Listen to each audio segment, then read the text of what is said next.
અમદાવાદ મનપાની પ્રથમ સામાન્ય સભા મળી। વિવિધ કમિટીના ચેરમેન સહિત હોદ્દેદારો નિમાયા।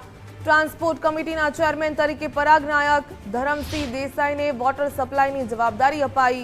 ટાઉન પ્લાનિંગ કમિટીના ચેરમેન ભાગ્યેશ પટેલ તો જનિક પટેલને રોડ બિલ્ડિંગ કમિટીની જવાબદારી અપાઈ। Health solid waste committee chairman Deepak Panchal નિમાયા।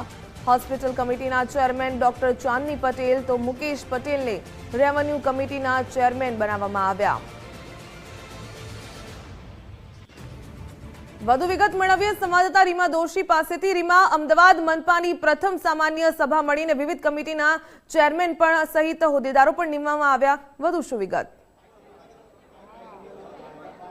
जी ચોક્કસથી ખાસ તો જો વાત કરીએ તો અમદાવાદ મહાનગરપાલિકાની આજે પ્રથમ સામાન્ય સભા છે તે મળશે થોડીક જ વારની અંદર, પરંતુ તે પહેલાં જો વાત કરીએ તો અમદાવાદ મનપાની અલગ અલગ 12 જેટલી કમિટીઓના ચેરમેન છે તેમની નિયુક્તિ છે તે કરવામાં આવી છે। ખાસ ટ્રાન્સપોર્ટ કમિટીના ચેરમેન તરીકે પરાગ નાયક, વોટર સપ્લાય અને સુઅર ટ્રીટમેન્ટના ચેરમેન તરીકે ધરમસિંહભાઈ દેસાઈ, રોડ એન્ડ બિલ્ડિંગ કમિટીના ચેરમેન તરીકે જૈનિક વકીલની નિયુક્તિ થઈ છે, તો સાથે જ Deepak Panchal health and solid વેસ્ટના ચેરમેન તરીકે, હોસ્પિટલ કમિટીના ચેરમેન તરીકે ચાંદનીબેન પટેલની નિયુક્તિ થઈ છે। તેમ અલગ અલગ જે ચેરમેનો છે તેમની નિયુક્તિ આજે કરવામાં આવી છે। ખૂબ મહત્વપૂર્ણ કહી શકાય કે જે રીતે આ 2.5 વર્ષને લઈને આ તમામ નિયુક્તિઓ છે તે હાલ કરવામાં આવી રહી છે, ત્યારે સૌથી મહત્વની આવનારા 2.5 વર્ષ સુધી આ તમામ ચેરમેનોએ તેમને સોંપવામાં આવેલી જવાબદારી છે તે નિભાવવાની રહેશે। ખૂબ મહત્વપૂર્ણ કહી શકાય કે જે પ્રકારે આ તમામ અલગ અલગ કમિટીઓના ચેરમેન છે તેની નિયુક્તિ કરવામાં આવી છે। ચાંદનીબેન પટેલ છે આપણી સાથે, હોસ્પિટલ કમિટીના ચેરમેન, તેમની સાથે વાત કરીશું।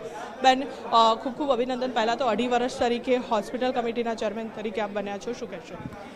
સૌપ્રથમ તો હું મવડી મંડળનો ખૂબ ખૂબ આભાર વ્યક્ત કરું છું કે મને એક ડૉક્ટર તરીકે હોસ્પિટલ કમિટીમાં ચેરમેન તરીકે નિમણૂક આપી છે, મારા પર વિશ્વાસ મૂક્યો છે, તે બદલ આભાર વ્યક્ત કરું છું।